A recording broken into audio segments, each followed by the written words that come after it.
ਕਿ ਇੱਕ ਪਲੇਅਰ ਜ਼ਰੂਰੀ ਹੁੰਦਾ ਜਾਂ ਇੱਕ ਮੈਚ ਜ਼ਰੂਰੀ ਹੁੰਦਾ? ਮਤਲਬ ਕਿਸ ਬਿਹਾਫ ਤੇ ਕਹਿ ਰਹੇ ਹੋ? ਯਾਨੀ ਇੱਥੇ ਪਲੇਅਰ ਨੂੰ ਸੱਟ ਲੱਗੀ ਹੈ, ਹਾਂ ਉਹਨੂੰ ਚੁੱਕ ਕੇ ਸਟ੍ਰੈਚਰ ਤੇ ਪਾ ਕੇ ਬਾਹਰ ਕੀਤਾ ਹੈ, ਮੈਚ ਫਿਰ ਸ਼ੁਰੂ। ਯਾਨੀ ਉਹ ਇੱਕ ਪਲੇਅਰ ਹੁਣ ਸ਼ਹਿਜ਼ਾਦ ਅਕਮਲ ਡੋਗਰ ਦੀ ਗੱਲ ਕਰਦੇ ਆ, ਅੱਛਾ ਉਹਦੀ ਚਲੋ, ਲੱਤ ਟੁੱਟ ਗਈ, ਮੈਂ ਇੱਕ ਗੱਲ ਤੁਹਾਨੂੰ ਦੱਸਣਾ।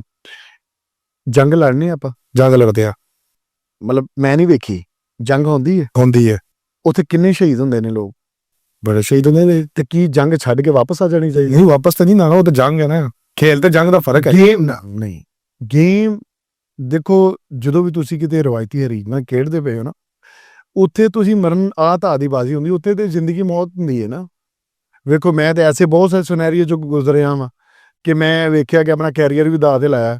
ਤੁਸੀਂ 2020 ਵਾਲਾ ਵਰਲਡ ਕੱਪ ਵੇਖਿਆ ਸੀ, ਫਸਟ ਰੇਟ ਵੀ ਮੇਰੀ ਸੀ, ਸੈਕੰਡ ਰੇਟ ਵੀ ਮੇਰੀ ਸੀ, ਨੰਬਰ ਬਰਾਬਰ ਸਨ। ਅਗਰ ਮੈਂ ਉਸ ਨੰਬਰ ਤੇ ਅਗਰ ਅੱਲਾ ਨਾ ਕਰਦਾ ਮੈਂ ਫੜਿਆ ਜਾਂਦਾ ਤੇ ਪਾਕਿਸਤਾਨ ਹਾਰ ਗਿਆ ਸੀ, ਏਦਾਂ ਹੀ ਹੈ, ਤੇ ਮੇਰਾ ਕੈਰੀਅਰ ਸਾਰਾ ਤਬਾਹ ਸੀ। ਏਦਾਂ ਹੀ ਹੈ। ਬੰਦਿਆਂ ਨੇ ਗਰਾਊਂਡ ਦੇ ਵਿੱਚ ਜਿੰਨੀ ਦੁਨੀਆ ਖੜੀ ਸੀ ਮੈਨੂੰ ਆਣ ਦੇਣਾ ਸੀ ਘਰ।